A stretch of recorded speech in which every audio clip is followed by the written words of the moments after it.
So for me, I tend to check my body a lot. I just like to make sure that everything is right and where it's supposed to be. But what I noticed one day was that when I was getting out of the shower, I felt a really hard lump. It was not big, but it was hard enough and sizable enough to notice that something was wrong.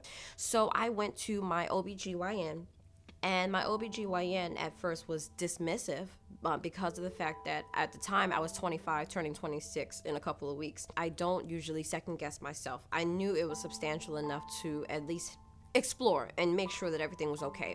And when it came back, the results were abnormal. So that resulted in me needing to have a biopsy. And it turns out that I did have stage 1 breast cancer.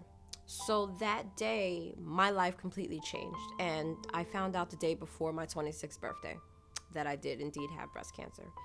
So my life after that, I kind of consider that pre breast cancer and post breast cancer now. That's how I've kind of divided my life. The first thing as a mom, we go automatically to our kids. I'm still thinking in my head, please tell me that she's not going to go through this and that she's not going to be diagnosed with this.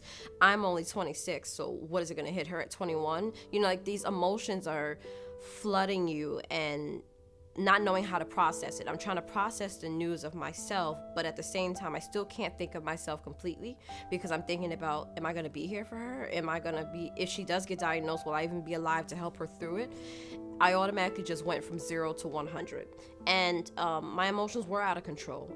Once I realized that I was going to be able to fight this and beat this, and, you know, this wasn't going to in my life and that life didn't stop there, I was able to turn it into a book of positivity. And journaling, even to this day, has been really helpful. I use it to write my mantras, things like, I can keep going. She believed she could, so she did. So I knew that Jewel was going to be a character when she came 10 days early. That day was really transformational. It was like, here's someone else to keep fighting for.